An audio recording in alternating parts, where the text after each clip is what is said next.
આપણી સંસ્થા ઉપર ખૂબ એક આનંદનો માહોલ છે।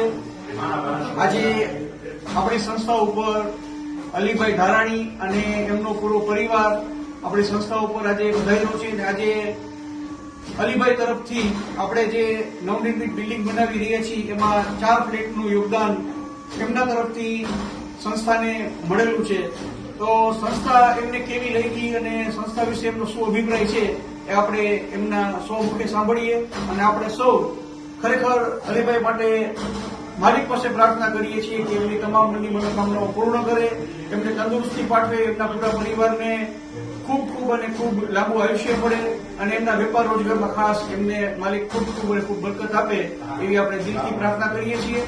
અલીભાઈ પાસે આપણે સાંભળીએ કે એમની આ સંસ્થા વિશે જે એમના મનમાં શું છે અને આ સંસ્થા એમને કેવી લાગી ખાસ એ આપણે એમની પાસેથી સાંભળીએ।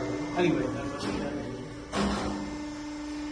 અજીમભાઈ, તો આપણે જે તમે કાર્ય કરો છો પ્રજ્ઞાચક્ષુ પુનઃસેવા કેન્દ્રની અંદર લક્ષ્મીનગરમાં, એ ઘણું સારું એવું કાર્ય છે જે બધા બ્લાઇન્ડ લોકો માટે કાર્ય થઈ રહ્યું છે।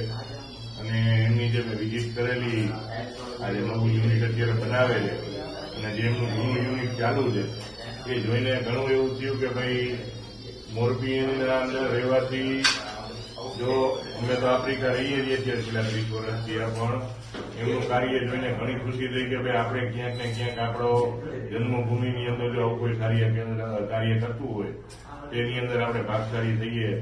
તો એમને નાની એવી આપણે એક ફૂલની તો ફૂલની પાકડી આપેલી છે અને ખરેખર જે કોઈ આ જગ્યા ના જોઈ હોય તો વિઝિટ કરજો। એમનું જે અહીંયા મેન્યુફેક્ચરિંગ પ્લાન્ટ છે અથવા તો જે રેસિડેન્ટ છે એની અંદર ઘણી બધી એ લોકોને હજી બી નીડ છે કે જેને એ ઘણું આગળ લઈ જઈ શકે છે। બસ થેન્ક યુ અજીતભાઈ અને જે કોઈ સંસ્થાના ટ્રસ્ટીઓ છે બહુ સારું કાર્ય કરે છે। દિલથી બધાને અભિનંદન। થેન્ક યુ અલીભાઈ, આપનો દિલથી આભાર માનું છું અને આપનો સાથ અને આપનો હાથ હંમેશા સંસ્થા સાથે જોડાયેલો રહેશે એવી અમે માલિક પાસે દુઆ કરીએ છીએ, પ્રાર્થના કરીએ છીએ અને આપના પરિવારનો અને આપનો ખૂબ ખૂબ આભાર માનીએ છીએ। Thank you.